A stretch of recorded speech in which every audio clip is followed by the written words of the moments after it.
Amun health resource centre இப்போது உங்கள் அண்ணா நகர் மற்றும் டி நகரில் 20 வருடம் எக்ஸ்பீரியன்ஸ் கொண்ட பிசியோதெரபி டாக்டர்களால் சிகிச்சை அளிக்கப்படுகிறது. மூட்டு வலி, கழுத்து மற்றும் தோள்பட்டை வலி, முதுகு தண்டுவட பாதிப்பு, பாதம் மற்றும் குதிகால் வலி, பக்கவாதம், ஆட்டிசம், கை கால் மரத்து போவது ஆகியவற்றுக்கு அமோனில் சிறப்பு சிகிச்சை அளிக்கப்படுகிறது. ஜோதிகா முதல்ல ஒரு விஷயம் புரிஞ்சுக்கணும், இதை தவிர்க்கவே முடியாது. நீங்களே உங்கள் பார்வையே மாறிடுச்சு. முதல்ல நீங்கள் இங்கே தமிழ்நாட்டு பெண்ணா மருமகளாக உங்களை கொண்டாடினவங்க, நீங்கள் இன்றைக்கி ஒரு ஜிம்மில் நான் ப்ராக்டிஸ் பண்ணுற மாதிரி உடம்பு நீங்கள் காட்டிகிட்டு இருக்கீங்க. யார் ரசிப்பாங்க அதை? தமிழ்நாட்டு மண்ணை பற்றி முதல்ல ஜோதிகா புரிஞ்சுக்கணும். நாட் ஒன்லி ஜோதிகா மட்டும் இல்லை, ஒட்டுமொத்த சிவகுமார் குடும்பம், அதுவும் ஞானவேல் வாயெல்லாம் பார்த்தீங்கன்னா அவன் வாய்க்கெல்லாம் இவ்வளோ நாள் ஓடினதே பெரிய விஷயம்.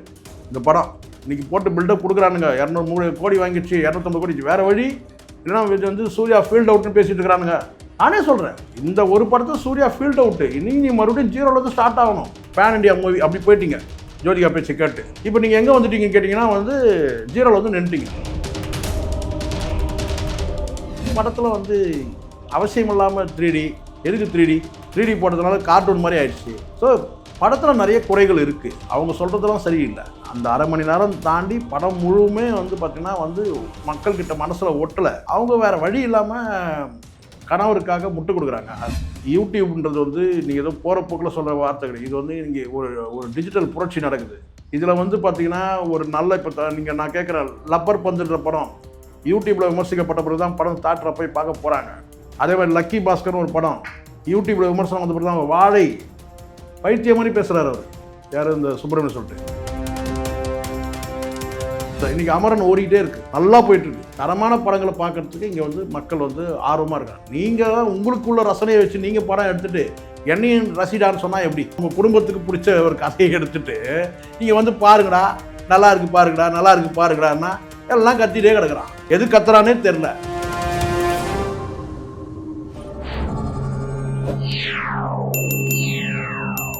தமிழ் சினிமாவில் இன்னொரு திரும்பி பார்க்க வச்ச கடிதம் அப்படிங்கிறது ஜோதிகா அவங்களோட கடிதம் சார். அதை பற்றி நீங்கள் என்ன சார் நினைக்கிறீங்க? ஜோதிகா பற்றி பேசணுன்னா கங்குவா பற்றி பேசணும். கரெக்டாக படம் பார்த்தீங்களா? நீங்கள் பார்த்தேன் சார்.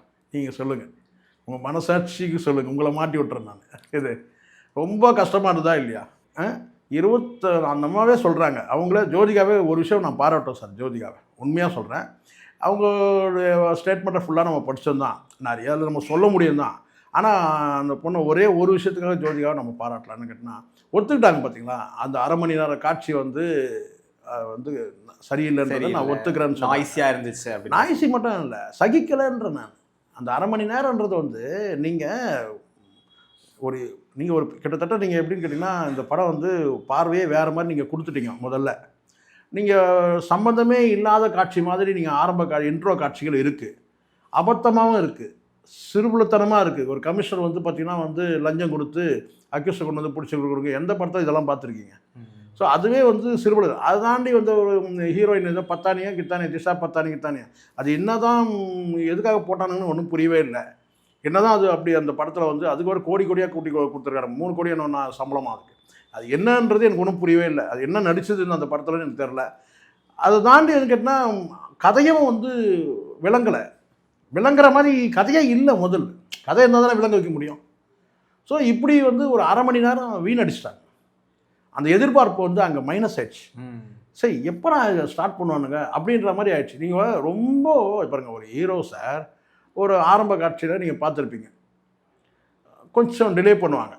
ஒரு ஹீரோவை அறிமுகப்படுத்தும் போது பார்த்தீங்கன்னா ஒரு பெரிய மாஸ் ஹீரோங்கிற போது கொஞ்சம் ரஜினி படத்தெல்லாம் நீங்கள் பார்த்துருப்பீங்க, உடனே காட்டிட மாட்டாங்க. ரஜினி படமாக இருக்கட்டும், விஜய் படம் இருக்கட்டும்னா ஒரு 5 நிமிஷம் இல்லை 10 நிமிஷம், அரை மணி நேரம் வரைக்கும் ஹீரோவே வரலன்னா நாம் எதிர்பார்த்த ஹீரோ நல்லா புரியணும். நீங்கள் ஏதோ சூர்யா சொல்ல, நாம் எதிர்பார்த்த ஹீரோ யார்? கங்குவா. கங்குவா வர்றதுக்கு அரை மணி நேரம் ஆகுது. அதுக்கு முன்னாடி இவனை பார்த்தீங்கன்னா சூர்யாவை நம்ம வழக்கமான சூர்யாவை பார்த்துட்டு இருக்கிறோம். அதுதான் அங்கே மைனஸே. அங்கே அது ஒரு விஷயத்தில் அவன் ஜோதிகா சொன்னது ஒத்துக்கிட்டாங்க. அரை மணி நேரம் நல்லா இல்லை, அவங்களுக்கு பிடிக்கல அந்த காட்சியில் இருந்தது. அதை தாண்டி படத்தில் அவசியம் இல்லாமல் 3D எதுக்கு 3D போட்டதுனால கார்ட்டூன் மாதிரி ஆயிடுச்சு. ஸோ படத்தில் நிறைய குறைகள் இருக்குது. அவங்க சொல்கிறதெல்லாம் சரியில்லை. அந்த அரை மணி நேரம் தாண்டி படம் முழுமே பார்த்திங்கன்னா மக்கள்கிட்ட மனசில் ஒட்டலை. டயலாக் ஒட்டலை, காட்சிகள் ஒட்டலை, பாடல் ஒட்டலை, இசை ஒட்டலை, இப்படி எதுவுமே இல்லாத போது அவங்க வேறு வழி இல்லாமல் கணவருக்காக முட்டு கொடுக்குறாங்க. அதில் என்ன ஒரு விஷயம்னா, நான் வந்து ஒரு ரசிகையாக நான் சொல்கிறேன். சினிமா லவ் பண்றாங்க. நீங்கள் ரசிகைனா நீங்கள் இத்தனை படத்துக்கு ரசிகையா இல்லை? நான் கேட்குறேன். சூர்யா நடிச்சிருக்கணும், எத்தனை படம் நடிச்சிருக்காரு? சூரரை போட்டு எவ்வளோ நெகிழ்ச்சியான காட்சி, கடைசி காட்சி எல்லாருமே வந்து ஒரு கண்கலங்கி நெகிழ்ச்சியோடு பார்க்கக்கூடிய ஒரு காட்சி தானே. ஜெய்பீம், அங்கே ஜெய்பீமில் ஏதாவது டூயட் இருக்கா? கதாநாயகியோட ஏதாவது டூயட் ஏதாவது இருக்கா? அப்போ நீங்கள் உங்களுக்கு தரமான படங்கள் நீங்கள் காட்டும் போது நாங்கள் ஆகா ஓஹோன்னு ரசித்த போது உங்களுக்கு நல்லா இருந்துச்சு. ஆனால் மொக்கையான ஒரு படத்தை எடுப்பீங்க. ஆனால் அதை நாங்கள் கிரிட்டிசைஸ் பண்ணாக்கா இது வந்து எதிர்மறை விமர்சனங்களுமாங்க படத்தை வீழ்த்திட்டாங்கன்னு சொல்கிறதெல்லாம் அபத்தமானது. அப்படிலாம் பண்ணிட முடியாதுமா. அப்படிலாம் இன்றைக்கி பண்ணிட முடியாது. நீங்கள் வேணும்னா சொல்லலாம். என்ன சொல்லலாம்னு கேட்டால், எதிர்மறை விமர்சனம் பண்ணி கொஞ்சம் எதிர்பார்ப்பை வந்து குறைச்சிட்டாங்க படத்தை அப்படின்னு கூட நீங்கள் சொல்லிக்க முடியும். ஆனால் முற்றிலுமாக ஒரு படம் இவ்வளோ டேமேஜ் ஆகுதுன்னு வச்சுங்களேன், இது ஒரு டிசாஸ்டர். இது அதுக்கு போய் வந்து எதிர்மறை விமர்சனம் பண்ணி படத்தை காலி பண்ணிட்டாங்கன்னா சொல்ல முடியாது. அது வந்து ஒரு தியேட்டர் உரிமையாளர் சங்க தலைவரே சொல்லிட்டு கிடக்கிறாரு. அதை யூடியூபர்லாம் விட்டுறாதுக்கிட்டோம். லூஸ் தரமான பேச்சு அது. இந்த சுப்பிரமணியன் ஒருத்தர் இந்த நீங்கள் யூடியூப்ன்றது வந்து நீங்கள் ஏதோ போகிற போக்கில் சொல்கிற வார்த்தை கிடையாது. இது வந்து நீங்கள் ஒரு டிஜிட்டல் புரட்சி நடக்குது.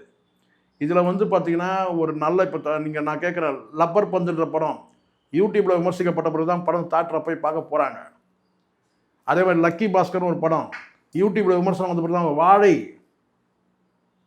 பைத்திய மாதிரி பேசுகிறார் அவர், யார் இந்த சுப்பிரமணியன் சொல்லிட்டு. இங்கே நீங்கள் பேட்டியே நீங்கள் பைட்டை எடுக்கிறீங்க சார். பைட்டில் வந்து பார்த்தீங்கன்னா 10 பேர் 10 விதமாக பேசுவாங்க. சரிங்களா? அது எல்லாமே மக்கள்கிட்ட போயிடும். மக்களுக்கே தெரியும் இது வந்து படம் உண்மையிலே நல்லா இருக்கா. இயல்பாக சொல்லக்கூடாது. இன்றைக்கி அமரன் ஓடிக்கிட்டே இருக்குது, நல்லா போயிட்டுருக்கு. நேரத்துக்கு கூட ஃபுல்லு தான். எப்படி தரமான படங்களை பார்க்குறதுக்கு இங்கே வந்து மக்கள் வந்து ஆர்வமாக இருக்காங்க. நீங்கள் தான் உங்களுக்குள்ள ரசனையை வச்சு நீங்கள் படம் எடுத்துகிட்டு என்னையும் ரசிடான்னு சொன்னால் எப்படி?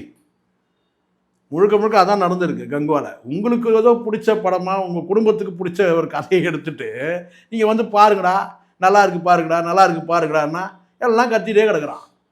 எது கத்துறானே தெரில. நீங்களே பாருங்கள், குறைஞ்ச ஒரு மினிமம் கேரக்டர் வந்து ஸ்டார்ட் பண்ணணும். பெரிய ஸ்டார்லாம் விட்டுருங்க. சூர்யா விட்டுருங்க, பத்தானி விட்டுருங்க, இவர் பாபி ஜியோல் விட்டுருங்க. இப்படி பெரியண்ணா இந்த போஸ் வெங்கட்னு ஒருத்தர் நடிக்கிறார்ல, அவர் கேரக்டர் எதனா பார்த்து ஏதாவது நீங்கள் என்ன சொல்லுங்கள். இங்கேயும் இருக்கிறாரு, அங்கேயும் இருக்கிறாரு, என்ன தான் பேசுகிறாரு தெரில. கேட்டால் தங்க பிஸ்கெட் வாங்குறதுக்கு ஆள் காட்டினாரு. கேட்டால் தங்க பிஸ்கெட் ஒரிஜினல் தங்க பிஸ்கெட்னா மேரி பிஸ்கெட்டை போடுறாங்க. தங்க பிஸ்கெட் நீங்கள் பார்த்தீங்களா இல்லையா? மேரி பிஸ்கெட் மாதிரி தானே இருக்குது தங்க பிஸ்கெட்டு. ஏன்னா எடுக்குங்க, ஏதாவது ஒரு ஒழுங்கு இருக்கா பாருங்கள். நீங்கள் அது மேரி பிஸ்கெட் மாதிரி இருக்குது சார் தங்க பிஸ்கெட்டு. அவன் அதை வந்து கை நீட்டி வாங்கின்னு வரானுங்க. நல்ல நடிகர் நட்ராஜ், அவரை ஸ்பாயில் பண்ணி வச்சுருக்காங்க. அவரெல்லாம் ஃபீல் பண்ணியிருப்பார் உண்மையிலேயே. ஆனால் இவங்க பேசும்போதெல்லாம் நம்ம பார்க்கும்போது பா என்னமோ பெருசாக பண்ணிட்டாங்க படத்தை. ஒன்றுமே இல்லை. நீங்களே சொல்லுங்கள். அந்த சின்ன பையனை மையப்படுத்தாமல் அந்த படமே சரி. அந்த பையனை பற்றி ஏதாவது கொஞ்சம் வலுவாக ஒட்டுற மாதிரி ஏதாவது பேசுனீங்களா? அவர் முழு சட்டை மாற கூட சொன்னார். என்னன்னு கேட்டால், அந்த பையனோட எதுக்காக எங்கேருந்து வரான், எங்கே போய் இவர்கிட்ட எப்படி கோவாவுக்கு போய் இவர்கிட்ட போய் ஐக்கியமாகறான், ஒன்றுமே தெரியவே இல்லை. முதல்ல அவன் பையனா பொண்ணான்னு கூட தெரியவே இல்லை. அது அவர் பிரச்சனை வச்சுங்க, நமக்கு அது அவசியம் இல்லை. அவருக்கு அவ்வளோ அவருக்கு அவன் பையனா பொண்ணான்னு கூட தெரியவே இல்லைன்றார். தோட்டத்தை வச்சு சொல்கிறார். அவர் எப்பவுமே பாடி ஷேமிங் பண்ணுறவர் தான். என்ன நமக்கு அது முக்கியம் இல்லை, பையன்தான். அவன் வந்து எங்கேருந்து வந்தான், எங்கே எப்படி போய் வந்து சூர்யா கிட்ட போய் ஐக்கியமாகறான், எதுக்காக அவனை வந்து கிட்னாப் பண்ணுறாங்க, இதெல்லாம் விலகலை இல்லை. இதுதான் மைனஸ் ஆயிடுச்சு. இதெல்லாம் வந்து விலக்கி இருக்கணும். அவங்ககிட்ட என்ன பவர் இருக்குது அப்படின்னு சொல்கிறது வந்து பார்த்திங்கன்னா, நீங்கள் வந்து எதுக்கு வந்து இவர் இந்த சூர்யா வந்து அவனை வந்து காப்பாற்றணும்னு நினைக்கிறாரு அப்படின்னா இவருக்கு அவருக்கு ஒரு பாண்டிங் ஆகிடுச்சு. அதெல்லாம் வலுவாக ஒட்டலை. இந்த பையனை இவ்வளோ ரிஸ்க் எடுத்து எதுக்கு போய் இவர் போய் காப்பாற்ற போகிறாரு அப்படியும் எதுவும் வரல. ஸோ இதெல்லாம் ஒரு மிக்ஸ் பண்ணி 7ஆம் அறிவு இருக்கிற எல்லா படத்தையும் மிக்ஸ் பண்ணி சூரரை போட்டு எல்லாத்தையும் மிக்ஸ் பண்ணிட்டாங்கன்னு நினைக்கிறேன். கொஞ்சம் மிக்ஸ் பண்ணி போட்டு இதெல்லாம் ஒரு காம்போ பேக் கொடுத்து ஒரு 500 கோடி அடிச்சிடலாம், 1000 கோடி அடிச்சிடலாம் பிளான் பண்ணாங்க போது அது ஊற்றிச்சு. இதுதான் உண்மை. படம் வந்து சரியில்லைன்னா சரியில்லை தான். நீங்கள் என்ன தான் கணவனுக்காக கதறலாம், யார் ஜோதிகா கதறலாம், நாம் என்னமோ செய்ய முடியும்? அதுக்காக நாம் போய் பலியாக முடியுமா சொல்லி பார்க்கலாம். நாமளே இந்த பெரிய சேலஞ்சிங்காக என்ன ஒரு பாராட்டலாம். என்னென்னு கேட்டால், நல்ல மனசு இருக்குது யாருக்கு, சிறுத்தை சிவாவுக்கும் சூர்யாவுக்கும் எல்லாருக்குமே. படத்தை 2.5 மணி நேரத்தில் முடிச்சிட்டாங்க. இப்போ லேட்டஸ்ட்டாக ஒரு தெரியுமா உங்களுக்கு, 12 நிமிஷம் கட் பண்ணிட்டாங்க. இப்போ ரீசெண்டாக பார்த்துங்க. இன்னும் என்னென்ன பண்ணுவாங்க. 12 நிமிஷம் நான் நினைக்கிறேன். ஐ திங்க் வந்து ஃபஸ்ட்டு காட்சி இருக்கு இல்லையா, முதல் காட்சி இருக்குது பார்த்தீங்களா, அதில் ஏதாவது பண்ணியிருப்பாங்கன்னு நினைக்கிறேன். வேறு காட்சி கட் பண்ண வாய்ப்பு இல்லை. முதல் காட்சி வந்து அரை மணி நேரம்ன்றது ரொம்ப இழுத்துட்டாங்க. ஒரு 15 மினிட்ஸில் நீங்கள் கதைக்குள்ளே தூக்கிட்டு போயிட்டுருணும் நம்மளை. இப்போ கதைக்கிட்ட ஒட்டாமையே இருக்கிற மாதிரிலாம் ஆயிடுச்சு. கதைக்கிட்டே ஒட்டுற மாதிரி ஆயிடுச்சு. ரெண்டாவது அந்த அம்மா, அந்த கலாராணி அவங்க பேர், இந்த ரமணாவில் நடிப்பாங்களே, அவங்கள போட்டது வந்து பார்த்திங்கன்னா ஒரு வெறுப்பாக இருக்குது பேசுகிறது. அந்த காட்சியெலாம் சொல்கிறேன் நான். ஆரம்பத்தில் அந்த பிள்ளைகள்லாம் உட்கார வச்சு பேசுகிறாங்கல்ல, மேக்கப் படு ஒஸ்ட்டாக இருந்தது. எல்லாருக்குமே மேக்கப் வந்து பார்த்திங்கன்னா வந்து எல்லாம் வந்துட்டு ஜடா முடி வச்சுட்டு இருக்கிறானுங்க. கஷ்டமாக இருக்காங்க. ஒரு காட்சியும் வந்து பார்த்தீங்கன்னா ரசிக்கிற மாதிரி இல்லை. ஃபஸ்ட்டு பாயிண்ட்டுன்னு கேட்டால், நீங்கள் இதை 3Dயில் எடுத்தே இருக்கக்கூடாது. முதல்ல ஜோதிகா வந்து இந்த அறிக்கை விட்டாங்க. நீங்கள் ஜோதிகா பற்றி கேட்டிங்கன்னா நான் சொல்கிறேன், படத்தையே சொல்லிட்டு கிடக்கிறேன் நான். ஜோதிகா வந்து முதல் ஒரு விஷயம் புரிஞ்சுக்கணும். இங்கெல்லாம் வந்து இன்றைக்கி உள்ள காலகட்டம் வந்து இதை தவிர்க்கவே முடியாது. சினிமாவிலே உங்களை யாருன்னு பார்க்குறாங்க, சினிமாவுக்கு வெளியவும் உங்களை யாருன்னு பார்க்குறாங்க, ஸ்க்ரீனில் உங்களை யாருன்னு பார்க்குறாங்க, ஸ்க்ரீனுக்கு வெளியவும் பார்க்குறாங்க. ஸோ ஸ்க்ரீனுக்கு வெளியில் நீங்கள் வந்து ஒரு சித்தாந்தத்தை வந்து கையில் பிடிச்சிட்டிங்கன்ற மாதிரி இருக்குது. என்னை கேட்டால் கலைஞர்கள் யாரும் வந்து எந்த சித்தாந்தத்தையும் கையில் பிடிக்கக்கூடாதுன்னு நான் நினைக்கிறேன். கையில் பிடிச்சிட்டிங்கன்னா நீங்கள் வந்து அந்த கலைத்துறையிலேருந்து நீங்கள் வந்துடணும் வெளியில். நீங்கள் கலையில் நான் இருந்துக்கிட்டு நீங்கள் வந்து ஒரு விஷயத்தை, ஒரு சித்தாந்தத்தை, இப்போ ரஞ்சித் வந்து பார்த்தா அற்புதமான கலைஞன். யார்? ரஞ்சித். இன்றைக்கி ரஞ்சித்தை எப்படி பார்க்குறாங்க? பார்வை மாறிடுச்சு. காரணம் கேட்டால் அவர் ஒரு அஜெண்டா கையில் எடுத்துட்டார். தலித் லிபர்ட்டின்ற அந்த அஜெண்டா கையில்னா அவரை பார்க்கும்போது அந்த பார்வைன்னா அற்புதமான கலைஞர். இன்னும் நிறைய படம் அவங்ககிட்ட வந்து நம்ம பார்த்துருக்கலாம், வித்தியாசமான வந்து பார்த்தோன்னா. ஆனால் அவன் படம் எடுக்க ஒரு படமும் கேட்டால் அந்த வட்டத்திலேயே வந்துட்டான். அது நம்ம தப்புன்னு சொல்ல முடியாது. அவன் ஒரு சித்தாந்தத்துக்குள்ளே வந்தாச்சு. அப்போது இங்கே கலைஞர்கள் எந்த படைப்பாளையுமே ஒரு சித்தாந்தத்தை நீங்கள் கையில் தூக்கிக்கிட்டீங்கன்னு வச்சிங்களேன், அது வந்து நீங்கள் வந்து வெகு தூரம் நீங்கள் பயணிக்க முடியாது. அந்த வட்டத்தில் இருப்பீங்க. இருக்கக்கூடாதுன்னு நான் சொல்லவே இல்லை. அதுக்காக நீங்கள் படைப்பாளிகள்லாம் சித்தாந்தத்தை கையில் எடுக்கக்கூடாதா அப்படின்னு சில பேர் கேட்பாங்க இல்லையா, அறிவாளிகள். நான் வந்து ஆனால் நீங்கள் வந்து ஒரு பொதுவான பார்வை உங்ககிட்டேருந்து போயிடும். இப்போ நான் சொல்கிறேன், நீங்கள் வந்து ஒரு பேன் இண்டியா மூவி எடுக்கிறீங்கன்னு சொன்னால் நீங்கள் வந்து ஒரு சித்தாந்தத்தை கையில் எடுக்கக்கூடாது. நீங்கள் சித்தாந்தம் எடுத்துட்டீங்க கையில், ஒரு சித்தாந்தத்துக்கு எதிராகவும் நீங்கள் பேசிட்டீங்க. அப்போ இதுதான் சிக்கல். நீங்கள் எல்லாருமே நீங்கள் ஒரு கட்டத்துக்கு தாண்டி குடும்பத்தில் இருக்க அத்தனை பேருமே ஒரு வெறுப்பான மனிதர்களாக மாறிட்டு இருக்கீங்களா சார்? நீங்கள் எடுத்துங்க எல்லா செக்டார்லேயும். சிவகுமார் மேடை பேச்சாக இருக்கட்டும், ஞானவேல் ராஜாவோட பேச்சாக இருக்கட்டும், சூர்யாவுடைய பேச்சாக இருக்கட்டும், ஜோதிகாவுடைய பேச்சாக இருக்கட்டும். இன்னும் அவங்க அம்மா மட்டும்தான் யாரும் அந்த அம்மா எதுவும் பேசவே இல்லை. எல்லாருமே நீங்கள் வந்து பார்த்தீங்கன்னா ஒரு வெறுப்பான மனிதர்களாக நீங்கள் வந்து ஒரு ஜன சமூகத்தில் நீங்கள் வந்துட்டு எப்படி நீங்கள் வெற்றி அடைய முடியும்? கமர்ஷியலாக நீங்கள் எப்படி வெற்றி அடைய முடியும்? அதுதான் இப்போ அவங்களுக்கு ஒரு பின்னடைவு. அதை முதல்ல ஜோதிகா புரிஞ்சுக்கணும். நீங்களே உங்கள் பார்வையே மாறிடுச்சு. முதல்ல நீங்கள் இங்கே தமிழ்நாட்டு பெண்ணாக மருமகளாக உங்களை கொண்டாடினவங்க ஒரு முதல் படத்தில் நீங்கள் நடிக்கிறீங்க, உங்களுக்கு தெரியும்னு நினைக்கிறேன். அதுக்கப்புறம் அடுத்தடுத்து உங்களுடைய பார்வை போயிடுச்சு. எங்கேயோ நீங்கள் இன்றைக்கி ஒரு ஜிம்மில் வந்து நான் ப்ராக்டிஸ் பண்ணுற மாதிரி உடம்பு நீங்கள் காட்டிகிட்டு இருக்கீங்க. யார் ரசிப்பாங்க அதை? தமிழ்நாட்டு மண்ணை பற்றி முதல்ல ஜோதிகா புரிஞ்சுக்கணும். இங்கே தமிழ் மண்ணுக்கு ஒரு மகத்துவம் இருக்குது. குடும்பத்தில் இருக்க ஏற்றுக்கலாம், வேறு வழி அவங்க ஏற்றுப்பாங்க, சகிச்சுக்கலாம். சரி, அதே மாதிரி வந்து இவ்வளோ பேசுகிற ஜோதிகா அவர்கள் வந்து ஏன் கங்குவா ப்ரொமோஷனுக்கு வரல? மும்பையில் அவ்வளோ கிராண்டாக நடந்தது. அதை தான் நான் சொல்கிறேன். முதல்ல உங்கள் குடும்பத்திலே ஒத்துமை இல்லைன்ற நான். உங்கள் குடும்பத்தில் ஒருத்தர், ஏன்னா அங்கே வந்து அவங்களுடைய அம்மா வராங்க, அவங்க வந்து மாமனார் வராங்க, அதனால் அவாய்ட் பண்ணியிருக்கலாம். குடும்பத்திலே ஒத்துமை இல்லைன்னு சொல்ல வரேன் நான். அதை வந்து நீங்கள் இவ்வளோ பேசுகிறீங்க, அதை சொல்லணும்ல. இவ்வளோ பேசுகிறீங்கல்ல, இவ்வளோ வந்து முட்டு கொடுக்குறீங்கல்ல கணவருக்கு, அதையும் நீங்கள் சொல்லணும்ல. ஸோ பார்வை மாறிச்சு. நான் சொல்கிறேன், நாட் ஒன்லி ஜோதிகா மட்டும் இல்லை, ஒட்டுமொத்த சிவகுமார் குடும்பம். அதுவும் ஞானவேல் வாயெல்லாம் வந்து பார்த்திங்கன்னா, அவன் வாய்க்கெல்லாம் இவ்வளோ நாள் ஓடினதே பெரிய விஷயம். இந்த படம் இன்றைக்கி போட்டு பில்டப் கொடுக்குறானுங்க. 203 கோடி வாங்கிடுச்சு, 250 கோடி, வேறு வழி இல்லைன்னா வந்து சூர்யா ஃபீல்ட் அவுட்னு பேசிகிட்டு இருக்கிறானுங்க. நானே சொல்கிறேன், இந்த ஒரு படத்தை சூர்யா ஃபீல்ட் அவுட்டு, நீ மறுபடியும் ஜீரோலேருந்து ஸ்டார்ட் ஆகணும். அடுத்தது நீ ஒரு படத்தை வந்து பார்த்தீங்கன்னா எடுத்து அந்த படம் வெற்றி அடைஞ்சிற அளவுக்கு நீங்கள் இருக்கணும். ஏற்கனவே கடந்த படத்துலேயே வந்து பார்த்தீங்கன்னா ஜெய்பீம் சூரரை போட்டு கூட அப்படி சொல்ல முடியும். ஜெய்பீம் வந்து நிற்க வச்சு நீங்கள் அதுலேருந்து நீங்கள் அடுத்த கட்டம் நீங்கள் நகர் வந்து பார்த்தீங்கன்னா நீங்கள் எடுத்ததுமே ஸ்டெப் அப்படியே பேன் இண்டியா மூவி அப்படி போயிட்டீங்க ஜோதிகா பேச்சு கேட்டு.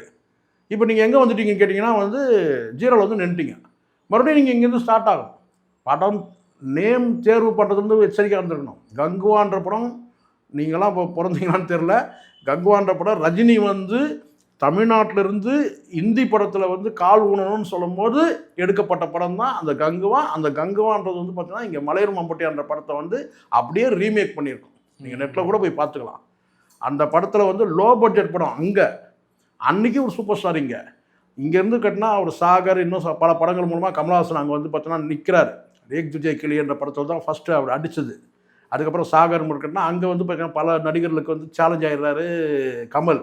பெரிய சவாலை சந்திக்கிறார். ஏன்னா அங்கே இருக்கிற ரிஷி கபூர் அவன் இவன் அமிதாப் பச்சன் எல்லாம் வந்து ஆடி போயிட்டானுங்க. ஏன்னா இவன் ஏன்டா இங்கே வேறு வந்துட்டான்.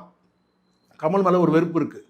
அப்போது இவர் வந்து பார்த்தீங்கன்னா ஒரு கெஸ்ட் ரோலில் நடிக்கிறார். கிராப்தார் ஒரு படத்தில் கெஸ்ட் ரோல் நடிக்கிறார். ரஜினி யாருன்றதை ப்ரூவ் பண்ணுற படம். அடுத்தடுத்து படங்கள் வந்து இந்த கங்குவான்ற படத்தில் ஒரு நடிக்கிறார். இன்னும் நிறைய படங்கள் ரஜினி நடிக்கிறது. ஸோ அப்போது வந்து அந்த கங்குவான்ற அந்த டைட்டிலை நீங்கள் எடுத்துக்கிங்கல்ல, அதுவே முதல் தவறு.